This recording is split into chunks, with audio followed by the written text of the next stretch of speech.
Task I have to introduce my dear friend and colleague, Rabbi Maurice Harris, who is the Associate Director for Thriving Communities and Israel Affairs Specialist at Reconstructing Judaism. After Rabbi Maurice graduated from the Reconstructionist Rabbinical College in 2003, he served as Associate Rabbi and Head of School at Temple Beth Israel in Oregon, in Eugene, and then as Senior Educator at Interfaith Family, which is now known as 18 Doors. He's the son of a Moroccan Israeli mom and spent the summers of his childhood with relatives in Tel Aviv, and during the 1990s lived and worked at Kibbutz Ein Do and took part in a number of peace-building and educational visits to Israel, the West Bank, and Gaza. Rabbi Maurice is also an amazing writer, and he's written 3 books: Moses, A Stranger Among Us, Leviticus, You Have No Idea, and The Forgotten Sage, Rabbi Joshua ben Hanania and the Birth of Judaism as We Know It, all with Cascade Books. And I would also add a blog at, I forget the blog name. It's the Accidental Rabbi? Not blog. No, the Accidental Rabbi. There we go. So what the thing is also, last but not least, he is our congregation's liaison at Reconstructing Judaism. So that's a great reason for all of you ORH members to consider joining our board and serving as the liaison to the Reconstructionist movement. You get to interact, connect directly with one of my kindest and wisest colleagues. I'm so delighted that you are getting to meet him and learn from him. So over to you, Rabbi Maurice, and we can start. I will mute myself. Wow, thank you so much. That was an incredibly warm and sweet introduction. Can folks hear me all right? I just want to make sure. Oh, good. Good. So I'm going to just jump right in. My name is Rabbi Maurice Harris. I'm really pleased to have the opportunity to share some of what I've learned over the past almost 20 years studying the Israeli-Palestinian conflict. In the mid-2000s, while I was serving as a rabbi at a Reconstructionist synagogue in Oregon, I was invited by the head of the Judaic Studies department at the University of Oregon to take over a course someone had taught for many years called Israelis and Palestinians. And I said, no, I'm not qualified to teach this course, but with a lot of support and trepidation, I agreed. And then I went on to teach that class for the next 4 years. So this presentation is largely based on materials that I developed for that course. I'm guessing one of the more intriguing aspects of the title of this presentation is the phrase progressive Zionist perspective. Here's what I mean by that. For me, progressive Zionism is guided by a matrix of values that include the ones that you see here on your screen. What progressive Zionism has in common with other forms of Zionism is the belief in the existence of a Jewish national homeland, providing Jews self-determination and refuge located in at least part of our people's ancient land. Progressive Zionism, though, insists that the Jewish state be a democratic state that protects the human and civil rights of all its inhabitants, as well as those people who are under its military or civil authority. It believes in an Israel that guarantees freedom of religion and that treats all of the different movements of Judaism equally. It is an anti-fundamentalist kind of Zionism that respects the legitimate rights and national aspirations of the Palestinians, and that is committed to seeking peace and reaching a negotiated, just resolution to the Israeli-Palestinian conflict that acknowledges the rights and needs of both peoples. It is sometimes also referred to as left-wing Zionism.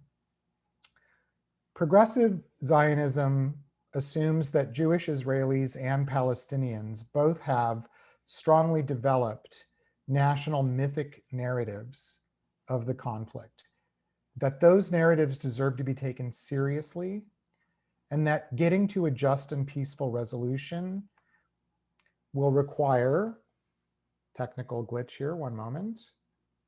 What will it require? I will tell you.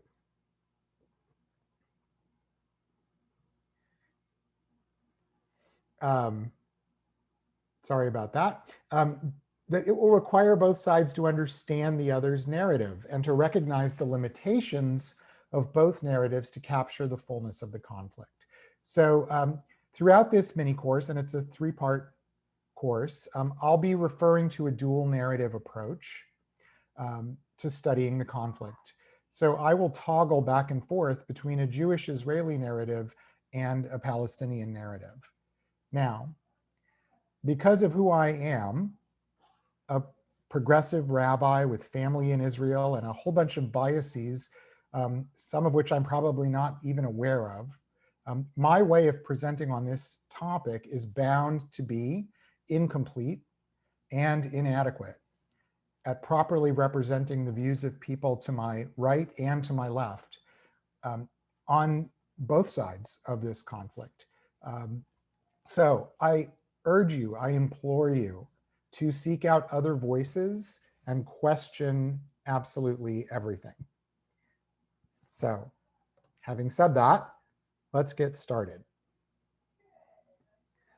A Jewish narrative begins with the birth of the Jewish people in the ancient land of Israel. Somewhere around 3,200 years ago, a group of tribes emerged in what was then called the land of Canaan. And they identified themselves as the tribes of Israel, united by their belief in their God. Over time, they consolidated into a monarchy that grew and shrank and was overrun by rival nations and then restored for the better part of 1,000 years. This is one of the first differences between the Israeli and Palestinian narratives that jumps out at us. Jewish narratives of this conflict usually start with ancient Israelite civilization. And as they tell the story of the Jewish people and its relationship to its homeland, the story follows periods of mass exile and periods of return. As we'll see in a moment, a Jewish narrative tends to be much longer than the most common historical starting points for a classic Palestinian narrative. In contrast, Palestinian narratives usually start somewhere in the late 1800s, though sometimes they'll start as far back as the original Muslim conquest of the 7th and 8th centuries. Palestinian narratives tend to focus on measuring loss and dispossession over time. As is always the case with deeply held mythic narratives, whether they're religious or national or both, the Israeli and Palestinian ways of starting the story make sense to their respective peoples. So let's dive in further to the Jewish narrative. As I mentioned earlier, Israelite civilization, which would come to be called Judean or Jewish civilization, had about a 1,200-year run before the Romans destroyed Jerusalem and exiled the majority of the Jews during the wars of the years 70 and 132 CE. Now that 1,200-year run included periods of civil war, partial or total defeat by outside empires, periods of rebuilding, more civil wars, as well as periods of being occupied and dominated by outside powers, like the Syrian Greeks and later the Romans. During that stretch of over 1,000 years, ancient Israel produced the Hebrew Bible and a good portion of the Christian scriptures. It is where Rabbinic Judaism coalesced and where Christianity began. Some 500 years after the Roman destruction, Jerusalem and ancient Israel became important to the fast-growing new monotheistic religion out of Arabia, Islam. Because of the geographic location of the land, it was and continues to be a place of strategic importance, the meeting place of 3 continents.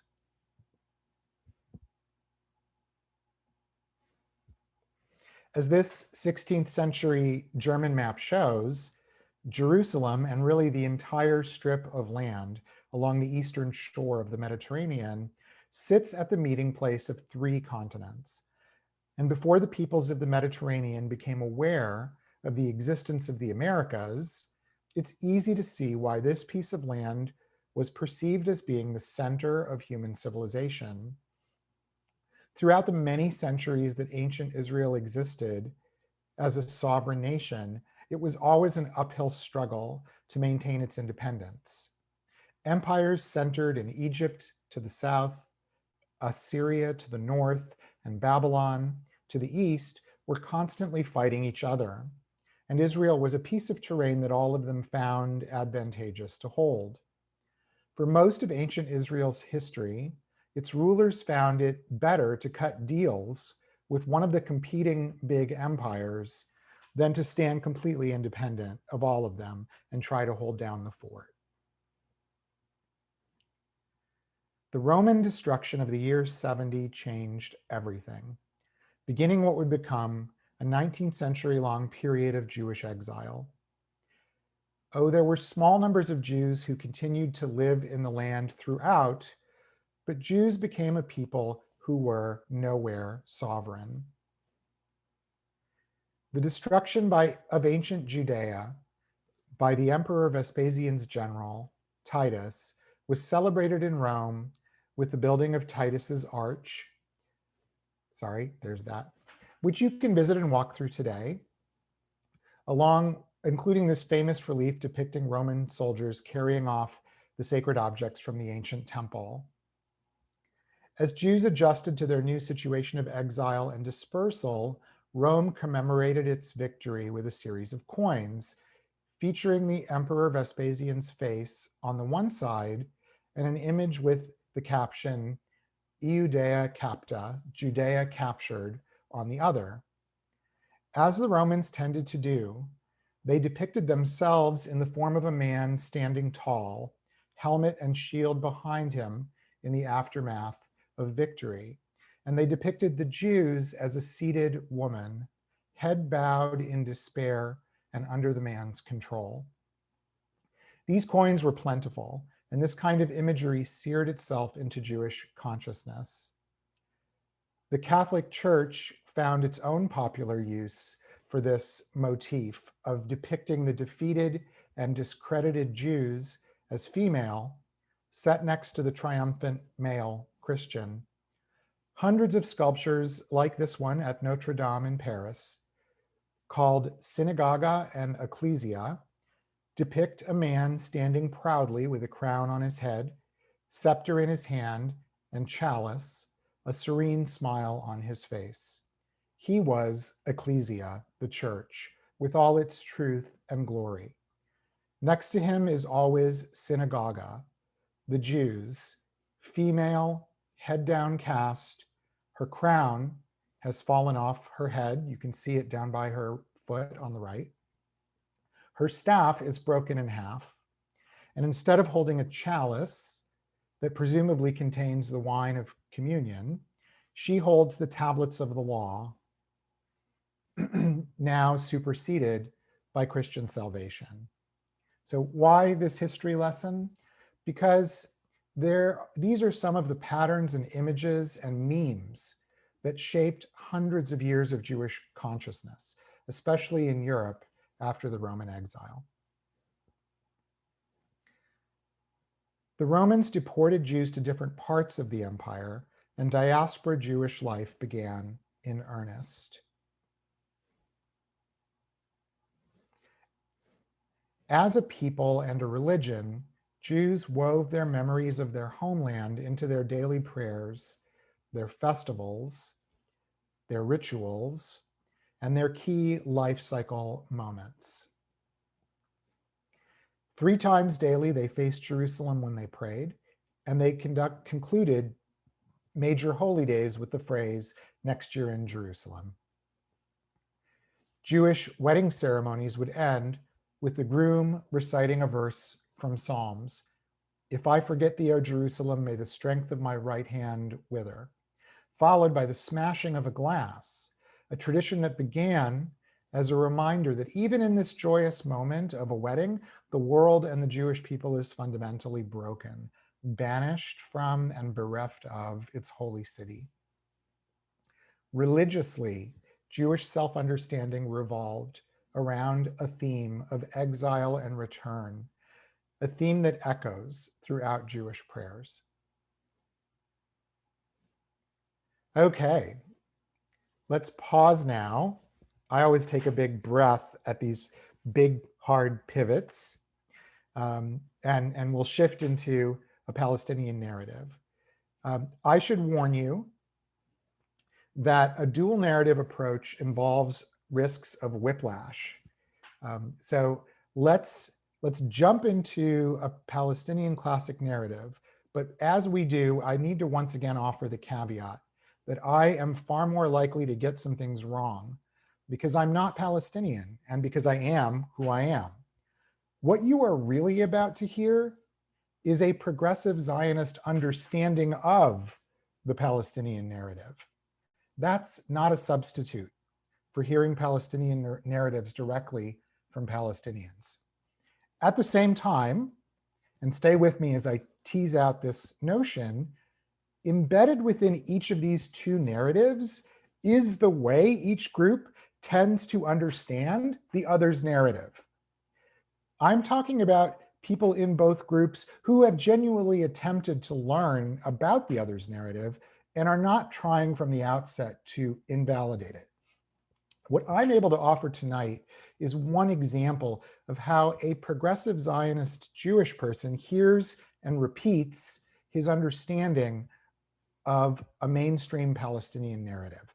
And just as I would insist that people make sure to hear Jewish narratives from Jews, I urge you to hear Palestinian narratives from Palestinians directly.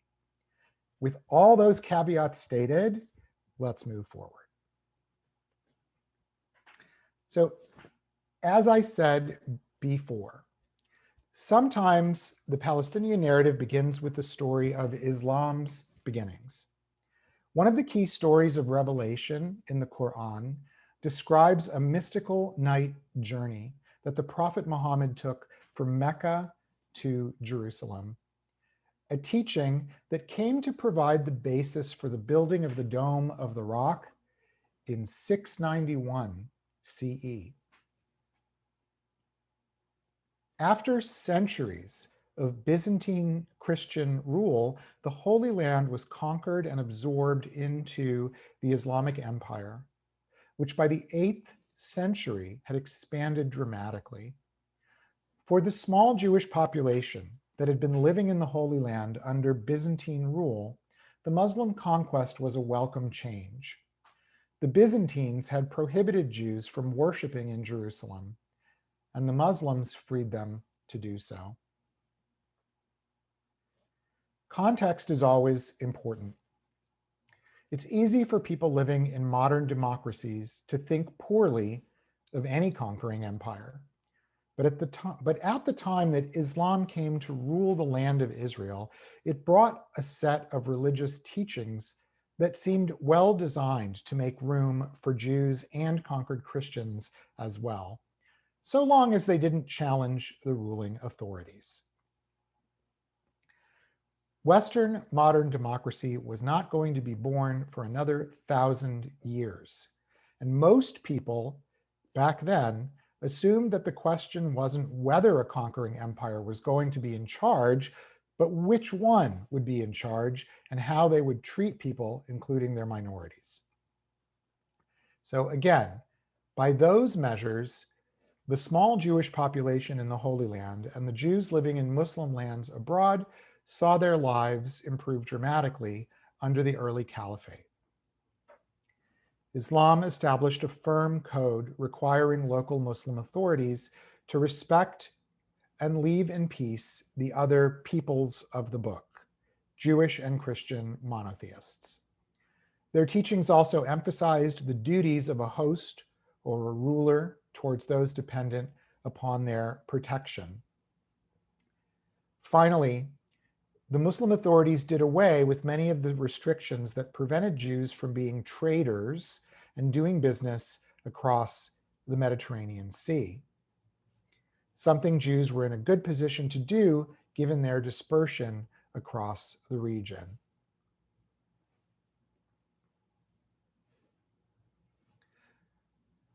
While Europe slipped into the Dark Ages, Islamic civilization flourished. Major advances took place during this period in math and astronomy, philosophy. There was a thriving culture during this golden age of Islamic empire of multi-faith religious intellectuals who changed their fundamental faith traditions by integrating these different Muslim preserved knowledge disciplines like Greek philosophy. This was also an incredible time of flourishing of language, arts, and poetry, robust economic development, and as I was mentioning a moment ago, seafaring, shipping, and trade between points in the Islamic Empire, but also between Islamic port cities and Christian European port cities. Even when they were at war, trade would still happen. And during this period, a Jewish network of trading came to flourish. I'll say a bit more about why that was the case and how that affected the ways in which Jewish culture developed in the future in a bit. So I know I'm supposed to be doing background to the Palestinian narrative, and I am, but while we're talking about this historical period, I want to say something about two specific ways that this golden age of Islam forever influenced the Jews as a people. First, since even before the Roman destruction of 70 CE, there was a well-established seafaring Jewish trading business dating all the way back to the Babylonian exile of ancient Israel. But during most of the Middle Ages in Christian Europe, Jews were heavily boxed in to specific enclaves where they were allowed to live, and they were heavily restricted in the kinds of business they were allowed to do. In Christendom, there was a system of charters that the Jews were subjected to wherever they lived. The local duke or baron or whomever would offer a charter to a particular Jewish community, allowing them to live within specific boundaries and only to do specific forms of work. A popular choice was for the charter to require the Jews to collect the duke's taxes from the Christian peasants, a practice which helped create some of the ugly stereotypes about Jews and money. One of these charters might grant a specific group of Jews the right to live within a specific area for 10 years or maybe 100, but it could be revoked the moment it became politically expedient for the duke or prince to scapegoat the Jews. And in fact, this happened over and over again, leading to the enduring image of the wandering Jew, whose misfortune and frequently occurring expulsions were believed by many in the church to be God's punishment of the Jews for rejecting Christ.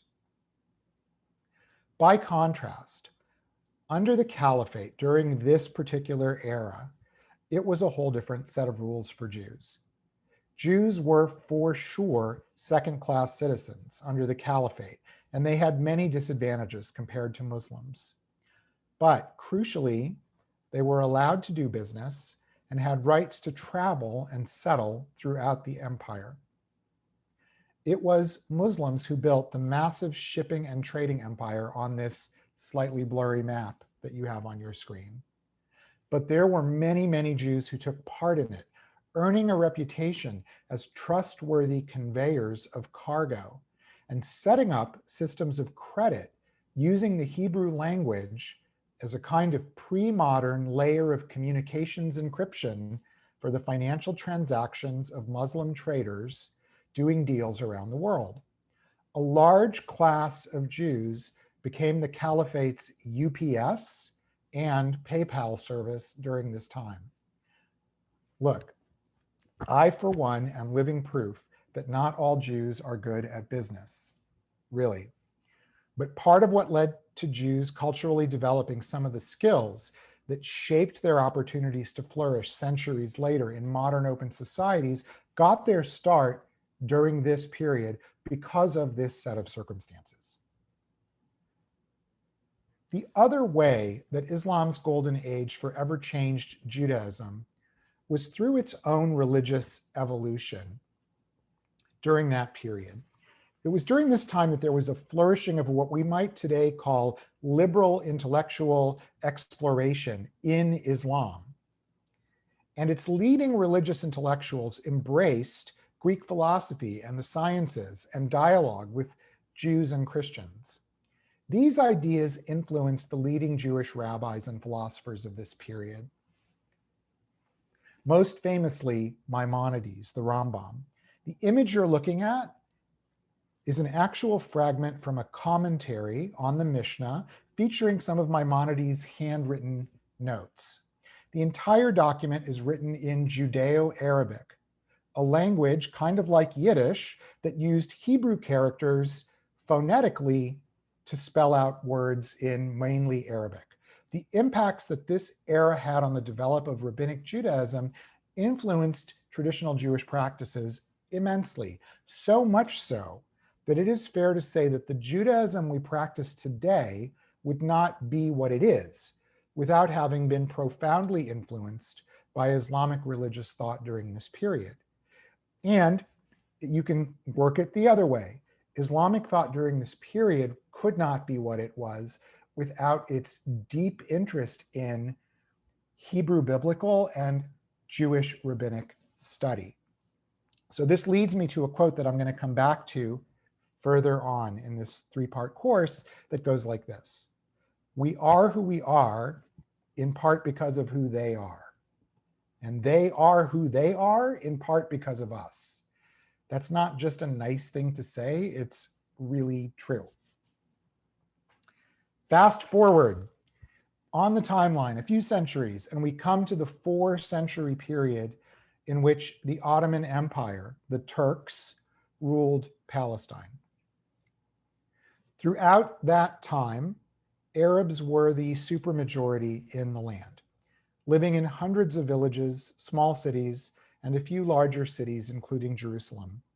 They were mostly Muslim, but a sizable minority were Christian, and they developed a rich culture of folkways, music, food, weaving, poetry, clothing, and agriculture. In the late 1800s, the first Zionist settlers started arriving, buying small parcels of land and building homes and small farms on them. They were motivated by a desire to facilitate mass immigration of Jews to the land and to take it over as a nation state of their own. One of the teachings they advocated was that Palestine was a land without a people, that should be made available for the Jews who were a people without a land.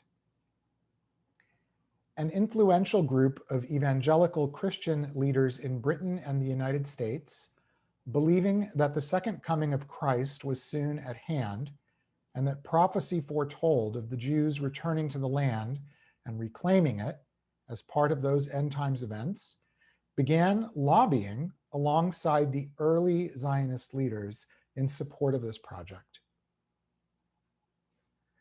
So this slogan, the land without a people for a people without a land, is but one example in the Palestinian narrative, which we are in right now. It is one major example of a pattern of erasure of Palestinian Arab life in the land that Palestinians find deeply painful. There were hundreds of thousands of Arabs living in the land. And as the turn of the 20th century arrived, many of them took care to preserve their land deeds and keys to their homes.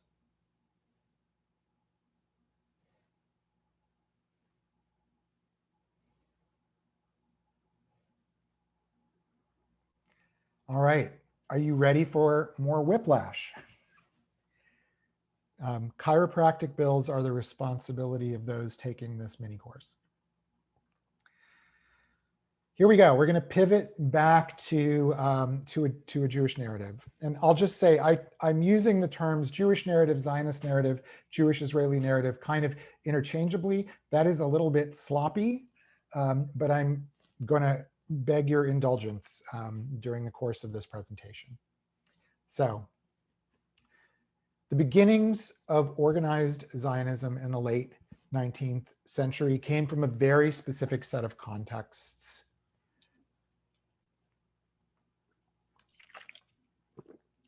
The largest Jewish population in the world at that time was in Europe, including Russia, but there were also large Jewish populations in the Middle East, North Africa, and in North America. The Enlightenment had brought promises for the Jews of Europe that their many centuries of being repeatedly persecuted or expelled were over. Liberal democracies would provide voting rights, equal citizenship, and tolerance for Jews. But that promise was crumbling in multiple countries at once. Pogroms and blood libels exploded in Russia, Ukraine, and Poland, as well as in Syria. The rise of reverence for the sciences brought with it the spread of pseudoscientific racial theory, in which German intellectuals claimed a supreme Aryan race, a set of lesser races destined to be dominated by Aryans, and a pernicious and irredeemable race of Jews who seek to infest, usurp, and enslave the rest of humanity. In Muslim lands, while Jews had fared better than they had under the medieval church in Europe, it had turned out that being one of the legally protected religious minorities under Islamic rule, being a dhimmi, D-H-I-M-M-I, was actually not always so great. This second-class status played itself out quite unevenly in different parts of the Muslim world. Jews were often publicly humiliated, were unable to testify as witnesses in court cases, were forced to pay higher taxes, and from time to time were scapegoated by local leaders and targeted for pogroms. All of this swirl that I've just described came to a head in the mind of one Austrian-born French Jewish journalist, Theodor Herzl, when he covered the famous Dreyfus case in France. For the sake of time, I will not rehash the Dreyfus case. The essential point is that it was a shocking example of an obviously false accusation leading to a conviction of a French Jewish officer by a court that was subjected to a coordinated campaign of rank anti-Semitism. Meanwhile, pogroms, state-supported riots featuring mass rape, murder, and property destruction against Jewish villages and neighborhoods were carried out in Russia and Eastern Europe at an alarming rate. Conspiracy theories about a global Jewish conspiracy were reprinted and translated into many languages. And the invention of the telegraph allowed newspapers around the world to start to carry stories with photographs of these atrocities within a few days of their occurrence. So Herzl finds himself thinking about these things. Maybe he's thinking about the events depicted in this map, showing the centuries of repeated expulsions of Jews from one country after the next. Maybe he's thinking about the hope and promise of when each of these European governments instituted Enlightenment legal systems and emancipated their Jews from permanent persecuted status, and about how those hopes were being dashed by wave after wave of new violence and insane conspiracy theories circulating at the fast pace that new communication technologies had provided. Maybe he is worrying about the popular book by the German writer Wilhelm Marr, the man who coined the term anti-Semitism, but meant it as a good thing, needed to save true Germans from the pernicious racial takeover that Jews had already been perpetrating against Aryans. As a newspaper reporter, the flourishing of these horrifying memes across European mass culture must have terrified Herzl. He finally concluded that what Jews needed, if they were to survive, was a state of their own. He wrote a manifesto called The Jewish State, and then began a career as a political and diplomatic lobbyist and organizer, promoting the idea of the international community and the dominant world powers throwing their support behind the establishment of a Jewish state in part of its ancient homeland. In 1897, the first Zionist Congress met in Basel, Switzerland, to discuss how to organize towards this goal.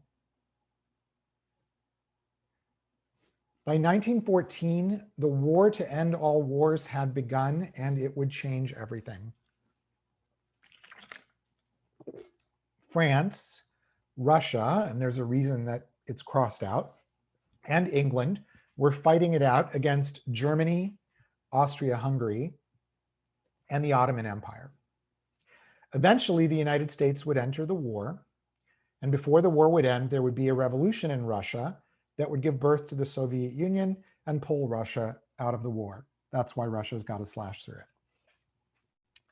By the war's end, the Germans and the Ottomans were defeated, and the Ottoman Empire's many lands were carved up as spoils by the British and the French. During the course of the war, the British sought to enlist the support of Arabs and Jews alike. They wanted Arabs in the Arabian Peninsula and Iraq to send troops to help them defeat the Turks and the Germans. And they wanted Jews in Britain and especially the United States to urge the US to join the war. The British had an overblown perception of how influential American Jews were, and they were also being lobbied by their own Christian evangelicals who wanted the Jews to return to Zion for their own religious reasons. And this was actually a quite large and powerful lobbying constituency. So the British made conflicting promises. To the Arabs, they promised total independence as soon as the war was over. The cruel yoke of Ottoman imperial rule would be lifted, and self-determination, freedom, and independence would flourish in all Arab lands. To the leaders of the Zionist movement, they promised to support the establishment of a Jewish homeland in Palestine after the war. England's promise to the Jews took the form of the Balfour Declaration. His Majesty's government views with favor the establishment in Palestine of a national homeland for the Jewish people, and will use their best endeavors, et cetera, et cetera. You can read all the way through.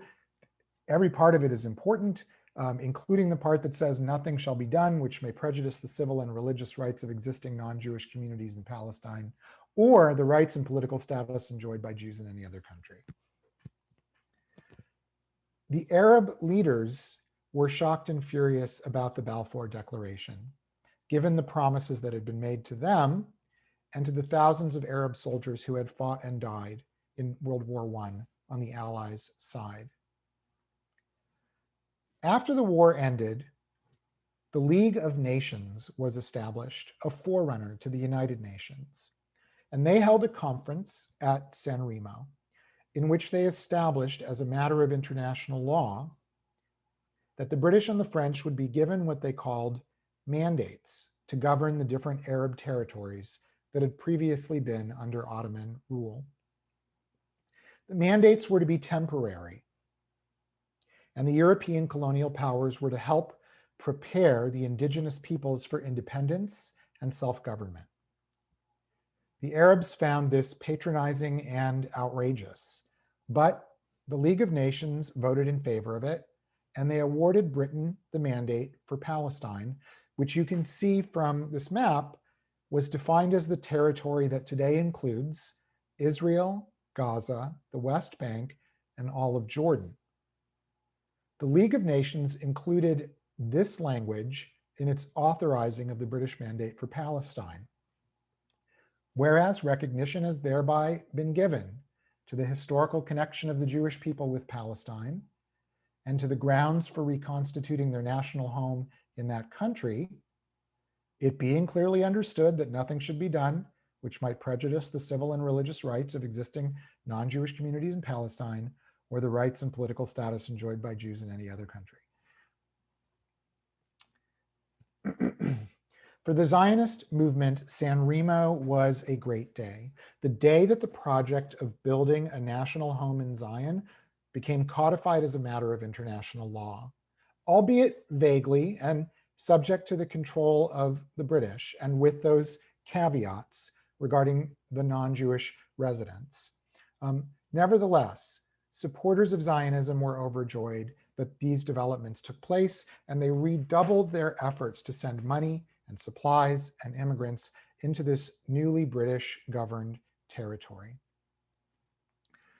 Jewish immigrants came in waves, often fleeing pogroms, though some from places like the US for ideological reasons, much fewer. They bought land from Arab landowners who were often absentee landlords, from wealthy families who had hired local Palestinian Arabs to farm the land and live modestly on it while helping the owning class profit. They built kibbutzim and schools and organized self-defense paramilitary units and began to have more and more clashes with the local Arab population. Moving into the 1930s, as Germany fell into Nazism, the British struggled to maintain their strategic dominance throughout the Middle East. They took some steps to empower partial independence among some Arab leaders, while continuing to promise more than they were actually prepared to deliver in terms of the fate of Palestine, which remained a sore point. As Jews and Arabs and British forces controlling Palestine began to fight more and more, the UK became concerned about the impact of increasing Jewish immigration to Palestine on their ability to keep things under control. They also had a fortune invested in their colony in India, and the movement to oust the British in India was already underway, and the British wanted very much to maintain control of the Suez Canal and adjacent Palestine and the Sinai in order to keep their shipping lanes to India intact. Meanwhile, things got more and more grim for the Jews in Germany. It became clear that there was going to be a mass expulsion, or a series of them, of Jews from Central Europe, and tens of thousands were already making applications to emigrate. An emergency conference of world leaders was held in Evian, France, with the goal of getting countries to agree to receive large numbers of Jewish refugees. Only one country was willing to increase its quota at all: the Dominican Republic. The conference convinced Zionist leaders of their purpose more than ever. By 1939, The Second World War had begun, and the British had begun to get exhausted quelling Arab and Jewish fighting in Palestine. With Hitler's armies conquering everything in their path, the English became terrified that they would lose access to oil supplies in Arab lands, and they reversed course on the Balfour Declaration. They issued the 1939 White Paper, which walked back the idea of a future Jewish state, and more importantly, it restricted the number of Jews allowed to immigrate to Palestine to only 15,000 a year, just as the final solution was gearing up to speed under the Nazis. Let's take a step back for a quick overview of the British Mandate period.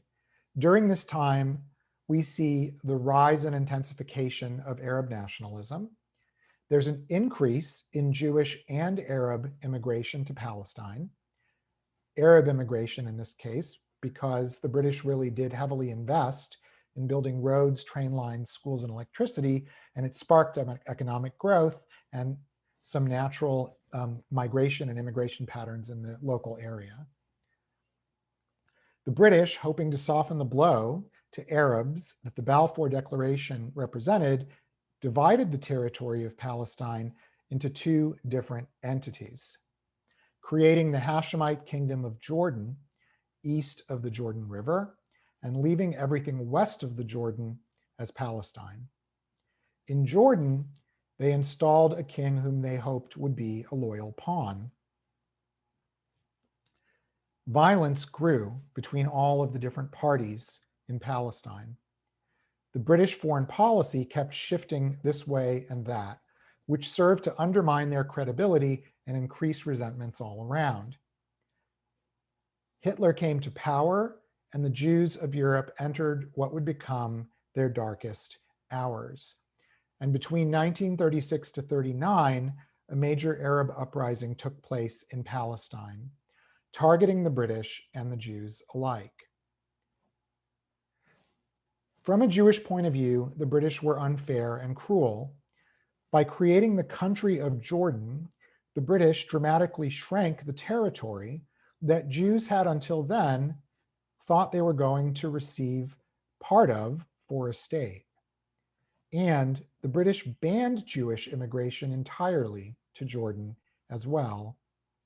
Then in 1939, the UK severely limited Jewish immigration to what remained of Palestine, resulting indirectly in who knows how many Jews getting killed by the Nazis instead of escaping to Palestine.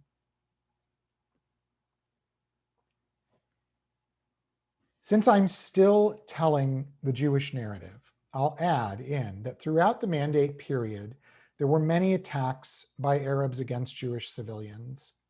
Of course, there were just as many, and in fact, Israeli historians concede probably more, attacks by Jewish militants against Arab civilians. But one of the great flaws of each side's narrative is that it tends to emphasize its own victims of violence and deny or minimize its own acts of violence.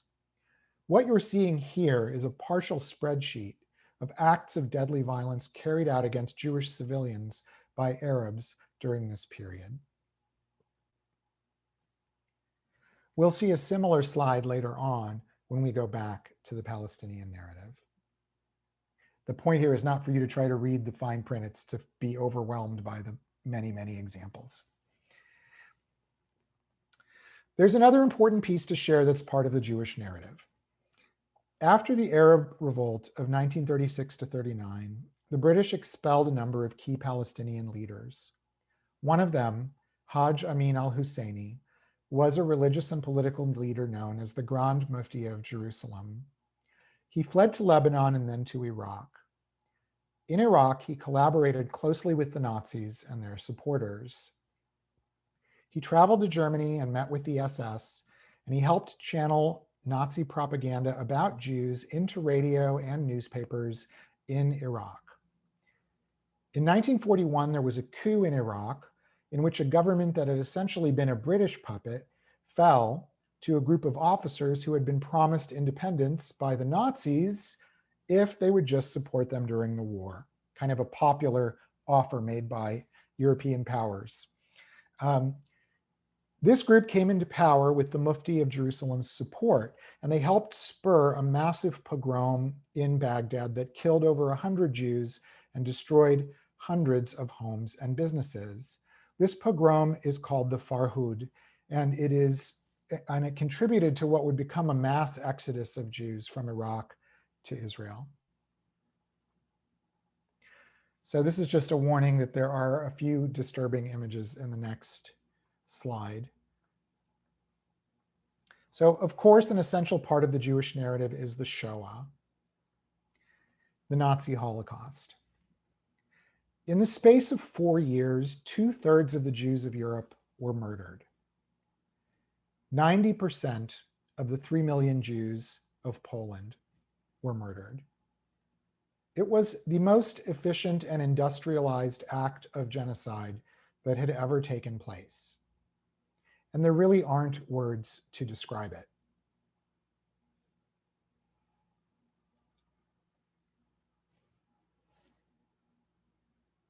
I will leave you with this photo, which would become an iconic image in Israeli society. It's a snapshot taken by a German soldier in the Warsaw Ghetto of a little boy surrendering. To whom and for what, we don't know. But this image became a symbol of the powerlessness and helplessness that many of the survivors of the Shoah carried with them. And it fueled what would become part of the Israeli national character of deciding to learn how to fight fiercely and shrewdly and become tough as nails. During and after the war, tens of thousands of Jews made their way to Palestine illegally, running the British blockade and using whatever acts of deception, bribery, and moral suasion they could to gain entry. Okay, I've been speaking from within the Jewish narrative for a long stretch, and now it's almost time to shift back to a Palestinian narrative. I also think I have about 10 minutes on the clock till I've been speaking for an hour, and I think I'll be pretty close to that. So hang with me. But first, let's take a moment to step out of both narratives and consider an important difference in the way Jews and Palestinians tend to frame and understand this conflict. From its beginnings, Zionists have tended to look at this issue from what I would call a global bird's eye vantage point. Their people was an unusually configured people among the various nations and peoples of the world. The Jews were a people with a long ancient history tied to a specific land, but for a very long time interspersed across many countries, and coming to realize that no matter what political system or rulers are in charge, anti-Semitism seems to recur and put Jewish lives in danger. Since Jews had for centuries had to deal with negotiating with whomever the local or national rulers were in order to survive, it is not surprising that the early Zionists tended to think that the way to solve the problem of Jewish survival was to do two things. First, find world leaders who could be convinced to help them essentially create a self-contained fortress where they could be left alone. For them, going to the Ottomans and the British and whomever else had the power was the reasonable thing to do. It did not occur to many of them to go directly to Palestinian Arab villagers and ask their permission. Those people weren't in charge of their country anyway. The Ottomans were, and then the British were.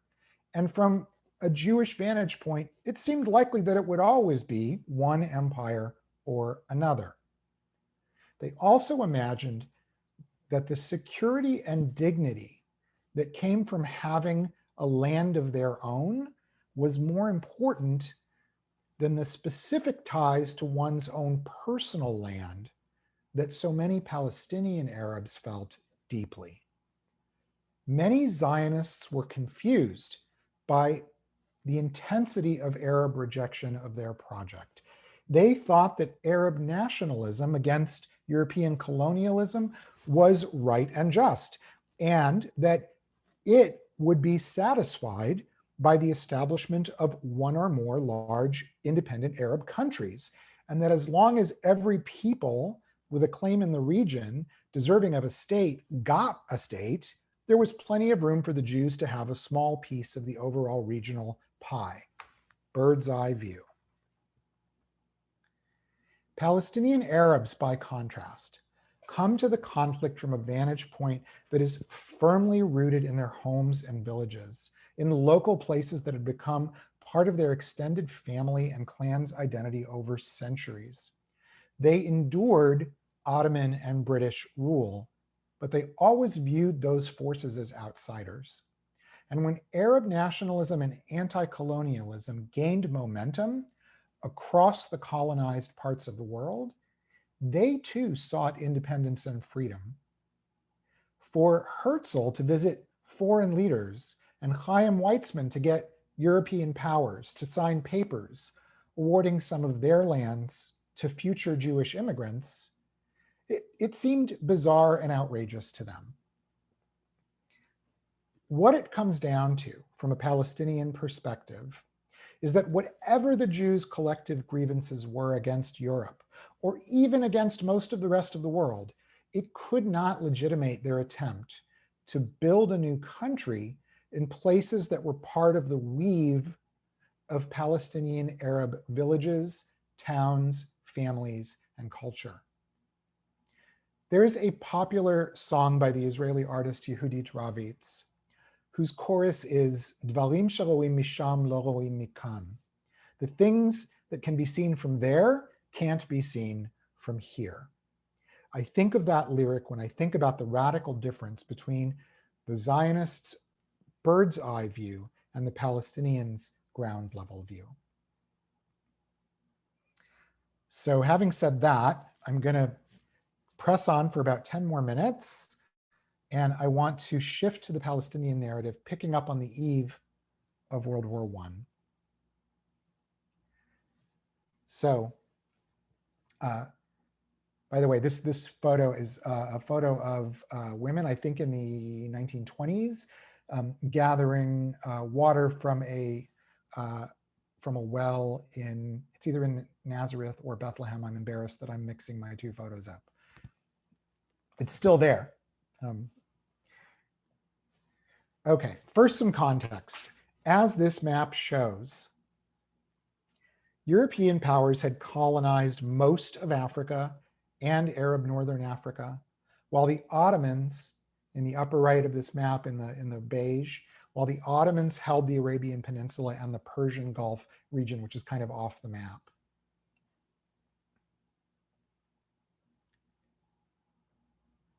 Arabs in Palestine and elsewhere resented Ottoman rule.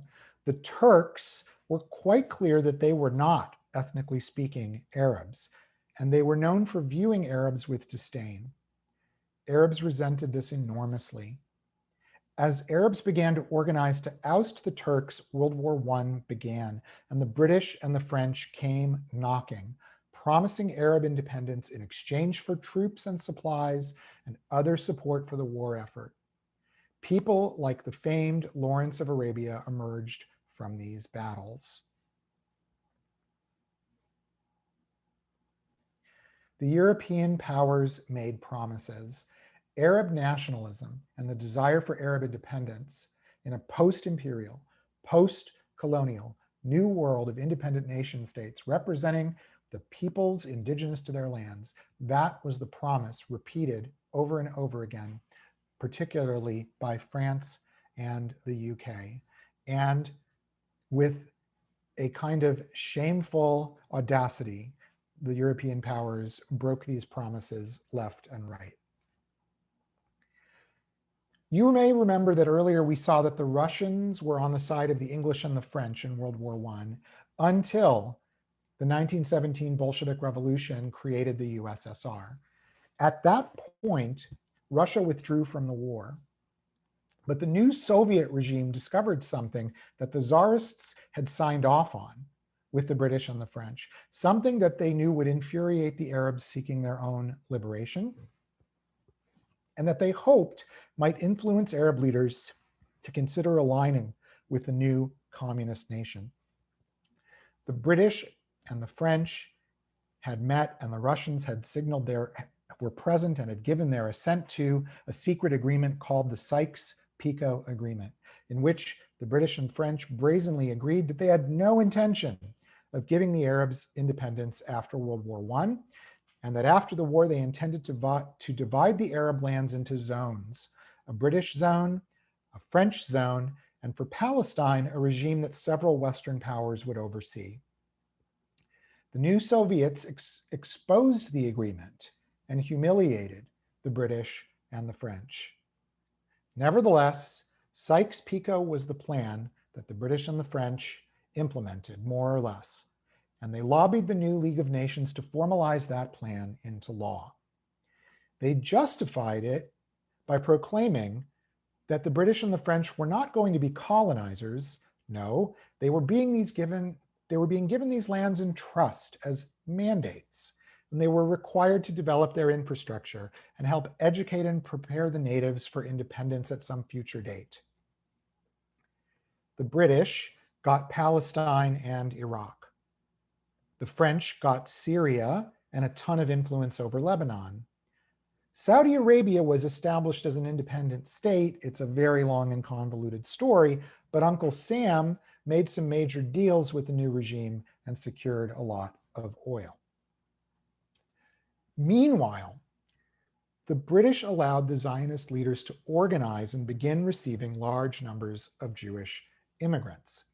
Quite a few Zionist leaders wrote and spoke openly about their hope of one day doing what today we would call ethnic cleansing, but which they called transferring the Arab population. This is one excerpt from David Ben-Gurion. In many parts of the country, new settlement will not be possible without transferring the Palestinian Arab Fellahin. The Fellahin were the peasants. It is important that this plan comes from the British and not from us. Jewish power, which grows steadily, will also increase our possibilities to carry out the transfer on a large scale. You must remember that this system embodies an important humane and Zionist idea to transfer parts of a people to their country and to settle empty lands. We believe that this action will also bring us closer to an agreement with the Arabs. Now, folks, it's really easy to cherry pick quotes, and I've seen quotes cherry picked in propagandistic presentations that were right-wing pro-Israel or very hard left pro-Palestine. And I've tried to avoid that. Did these people say these kinds of things and other kinds of things at other times? Yes, but it's also true that there's a running motif and a large set of examples of this kind of documentary evidence that this was one of the ways that folks in Ben-Gurion's circle were thinking.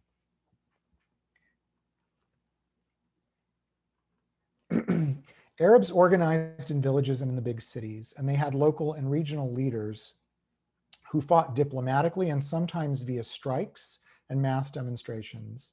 Some of the groups turned violent, but most did not. They generally found the British to be aloof, arrogant, and unhelpful.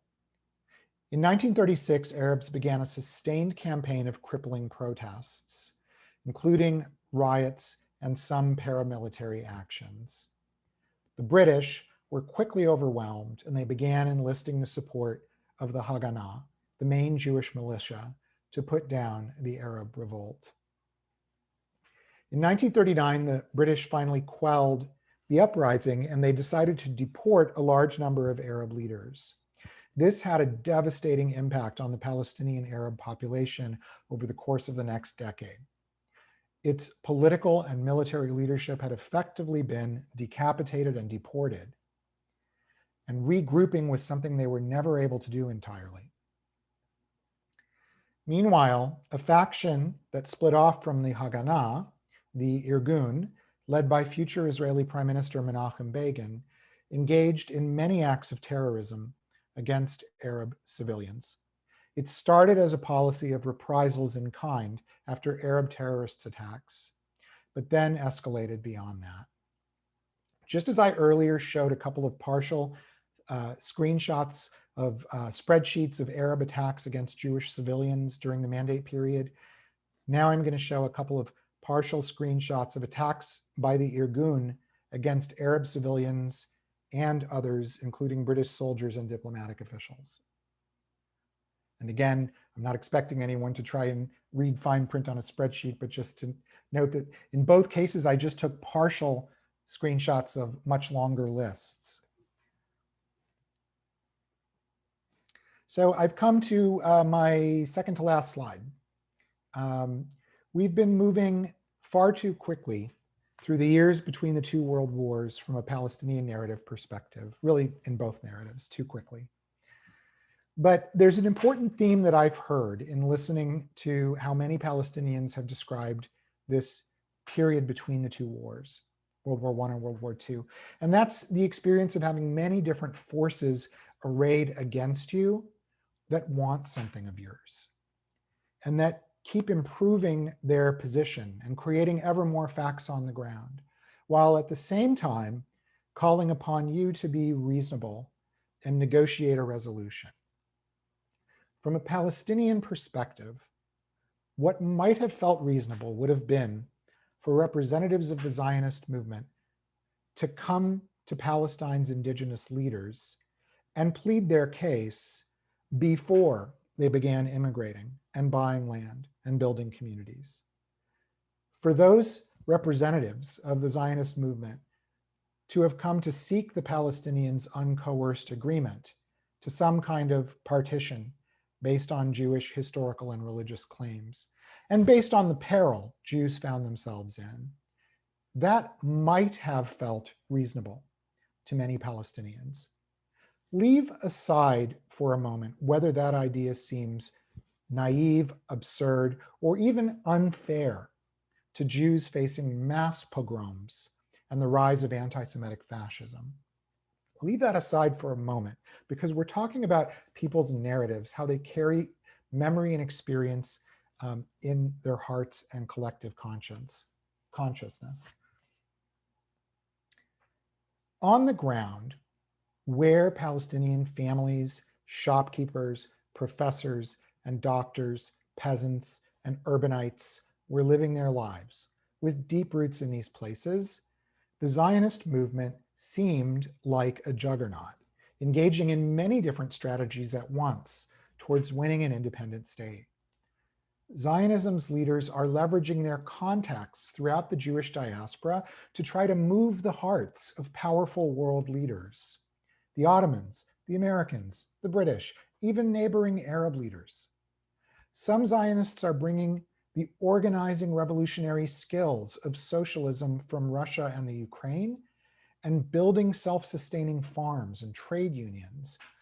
Some have wealth and are buying land from wealthy absentee Arab landowners who didn't care about the Palestinian peasants' attachments to those lands. Other Zionist arrivals are poor, the survivors and escapees of brutal violence and persecution, street tough and self-organizing into paramilitary units. And every year, more of them. And every year, mixed messages. Come negotiate with us, but with multiple outside powers looking for some kind of partition as the obvious result. And then at the same time as come negotiate with us, the Zionists are methodically building an army. And during the Arab revolt of the late 1930s, they used that army to assist the British in expelling the entire Palestinian political leadership. And then again say, come negotiate. The Zionists are approaching the problem of achieving their goal by drawing on many of the social and political tools that being the unique diaspora people they have been for centuries has given them. They can play the bird's eye view diplomacy game because it is the game they've been playing for centuries in order to survive. For Palestinians, it's like they've been called out of their homes by new neighbors asking them to come play a high stakes game in which at the end of the game, one way or another, they will lose. Lose land, lose power, lose the hope of independence that the various great nations have promised. I am not for a second trying to paint a picture of the simple, noble, peasant-like Palestinian being overwhelmed by Jewish cosmopolitan forces, because that would be a false caricature of both peoples. The Palestinian population during this period was urban and rural, rich, bourgeois, working class, and peasant poor, secular and religious, Muslim and Christian. And the Palestinians were facing the same new, rapidly changing world, rife with opportunities for them to decide what kind of modern society they would like to build. But the tools that their historical experience had given them were not ones that could stop the growing squeeze of the multifaceted progress the Zionists would make year after year by creating multiple forms of facts on the ground and working to bring more immigrants. Many Palestinians understood full and well that there was fear and desperation among these Jewish newcomers driving them to the land. And many had a heart to try to help. But from a Palestinian narrative perspective, what Zionism brought them was an endless catch-22 of no good options and a series of invitations to negotiate the degree of their own dispossession, while the situation on the ground kept weakening their hand further. Do you agree to play a game you did not ask for and that has been forced upon you without your consent? Or do you opt instead to do your best to fight with the tools you have and try to keep what has been yours for centuries? Okay, we're almost at the end of today's presentation. World War II finally ends. The United Nations arose as a second attempt at something like the previously created League of Nations. And one of the first major challenges the UN faced was the crisis of what to do about 250,000 Jews living in European displaced person camps, DP camps, squalid, horrible, so terrible that when General Dwight Eisenhower was taken to one, he was so horrified by the living conditions there that he immediately reprimanded the entire staff of the place and had the entire situation done over again to at least make it slightly less inhumane. So the UN comes into being and they've got 200,000-300,000 Jews in displaced person camps. Some of the Polish Jews in these camps had attempted to return to their homes in Poland, only to be protested and in some cases murdered by Poles who were unwilling to readmit them. They would get put on trains and sent back to the DP camps in Germany. The wealthy nations of the world kept their doors closed. It is a sad, cold fact that with rare exceptions, political leaders just aren't willing to take in penniless, war-traumatized refugees who belong to a minority. Many of the member nations of the UN looked to Palestine as an answer to this problem. So this is where we stop for today. Thanks for letting me run a little bit long. You might be like, wait, we didn't even get to 1948. It's true. The next session actually focuses heavily on the years 1947 to 1950, and we'll just barely make it to 1967. So this presentation, it leans heavily on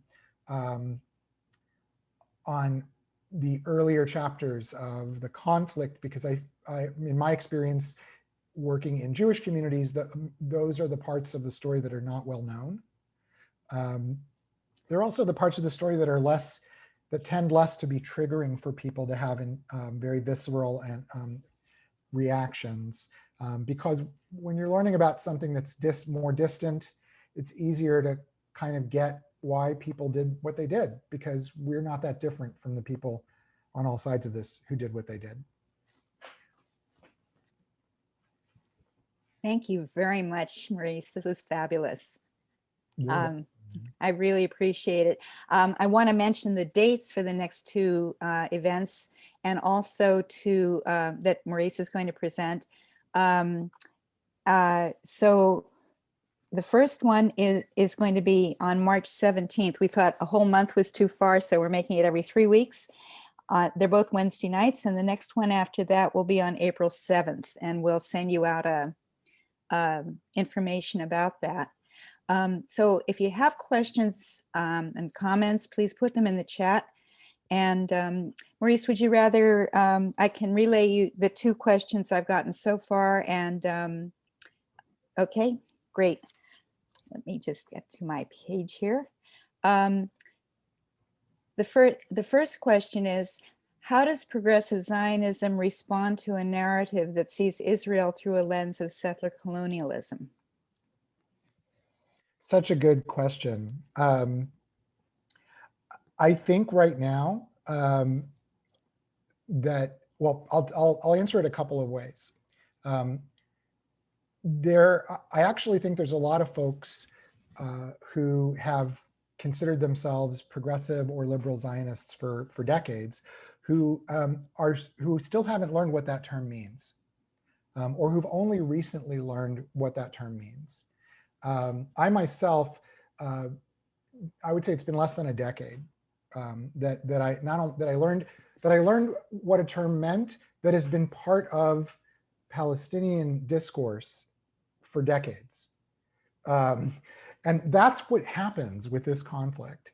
So, you know, I think what I would say is what's happening in a lot of progressive Zionist writing and discussion is that there's a recognition that settler colonialism is a frame of analysis that if you set up check boxes and say, okay, how many of the characteristics or elements of settler colonialism does the Zionist experience tick? How many of those boxes does it tick? The answer is, from a progressive Zionist perspective, is it definitely ticks some of them, but it doesn't tick all of them. Mm-hmm. And then there are a few where it may be kind of smudgy. Like, so, you know, on the one hand,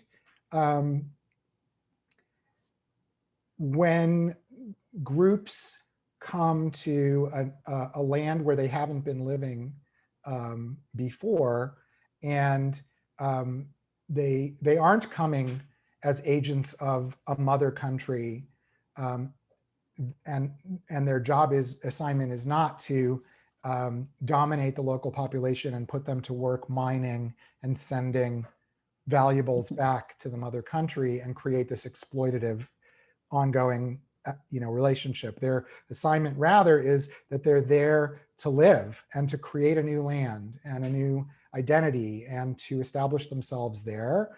And if pushing people off their land, killing them, or finding other ways to get them to move or become subjugated is part of the package, then people talk about that whole phenomenon as settler colonialism.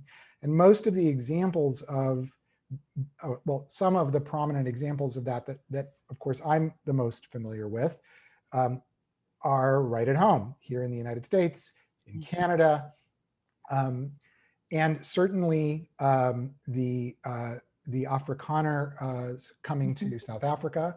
And what's different, right, in the case of the Zionist movement is that the people in question are people whose entire people was born in the land to which they are now trying to move and live.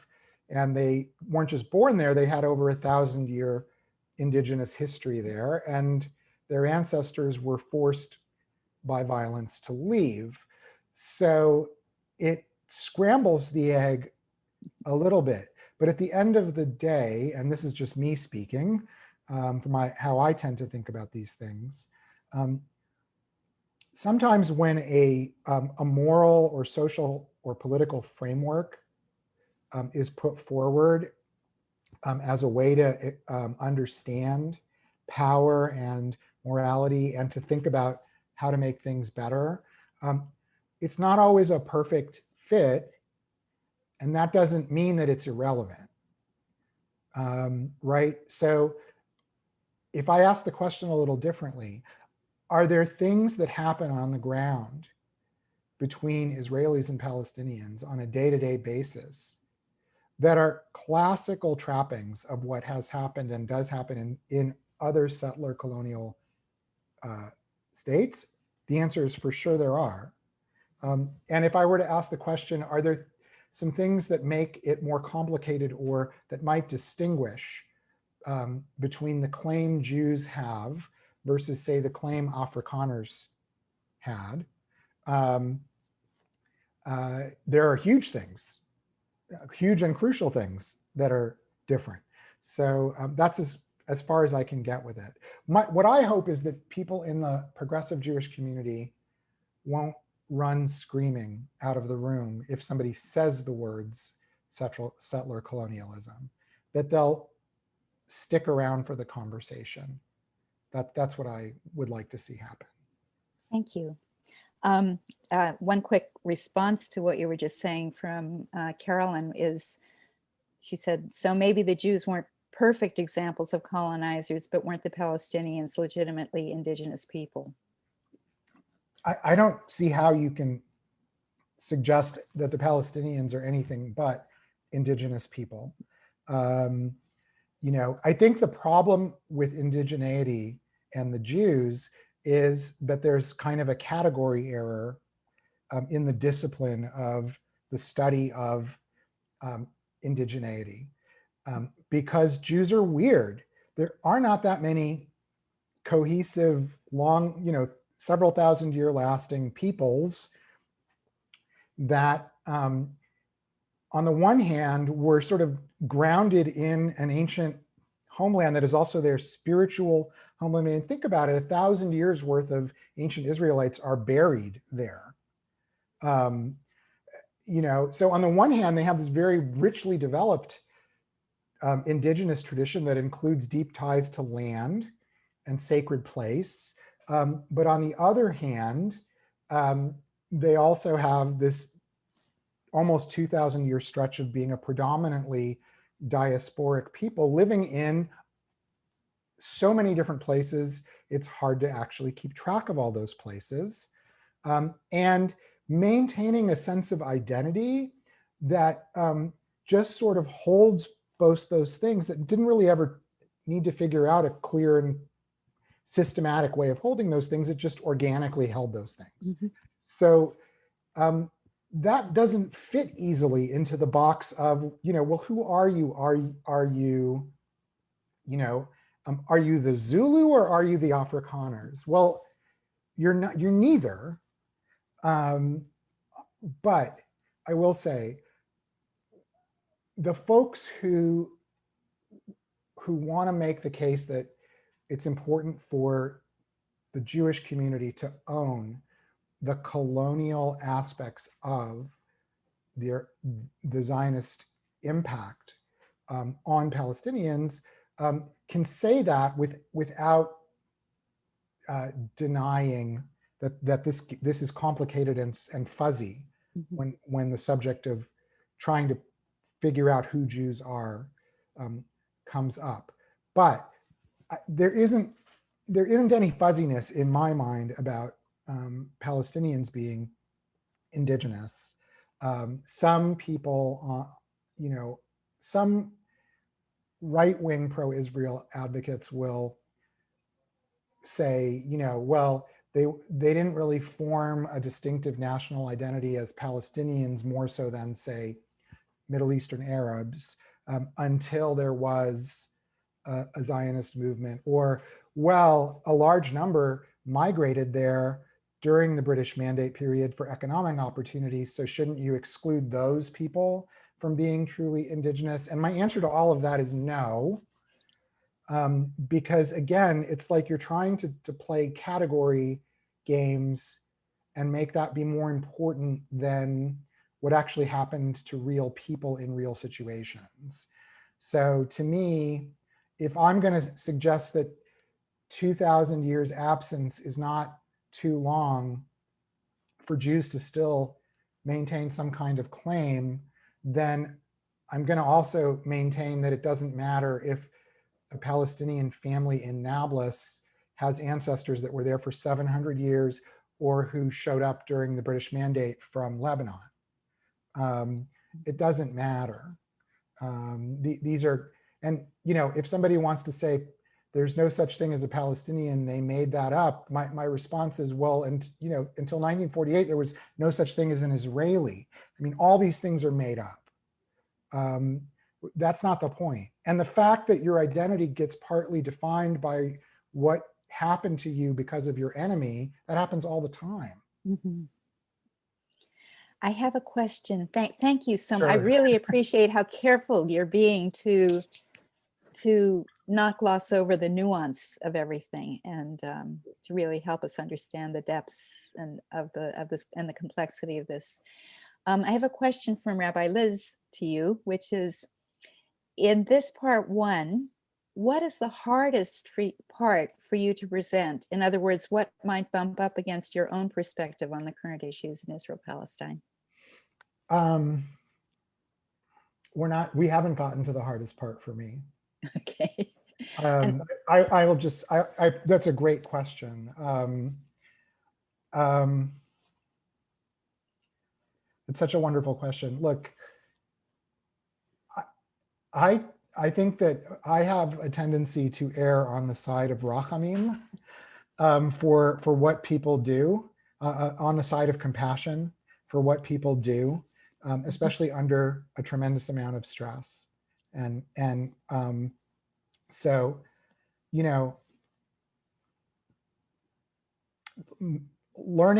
taking the time to learn about what was going on for Jews, not just in Russia and Europe, but also in a number of Islamic countries during the 1800s and early 1900s. I didn't know it was half as bad as it was. I didn't know how vicious and constant the pogroms were, how rumors would lead to riots very quickly, how precarious whatever security specific Jewish communities had built could suddenly be. And so, and the world was changing so fast during that period that we think we live in a time of dizzying change, but they felt that way too, and people didn't know which way the world was going. Was the whole world about to become a communist, revolutionary place? Like, nobody knew. And so, under those circumstances, I have a lot of compassion for Jews, thinking we're in trouble. We need to find a place where we can hunker down. And maybe we should go to the place that we've been praying to 3 times a day for all these years.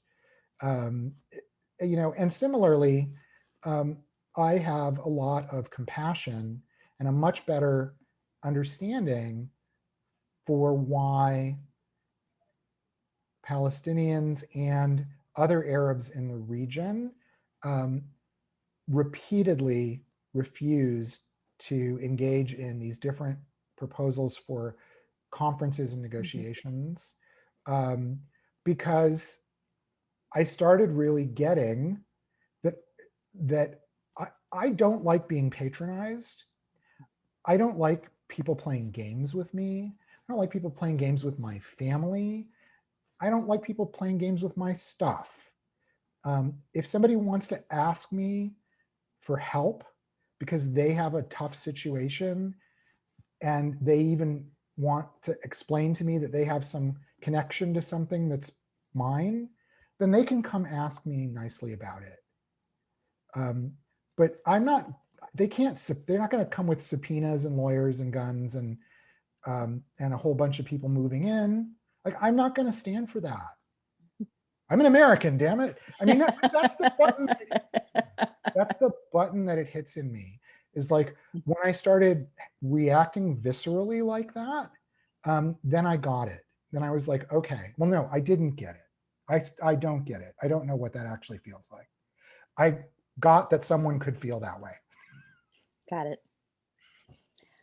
Thank you so much. This has been, we're just past the time that you've agreed to do. I think if you look in the comments, people are so grateful for what you've been able to give us, and so generously and thoughtfully, Maurice. Thank you so much.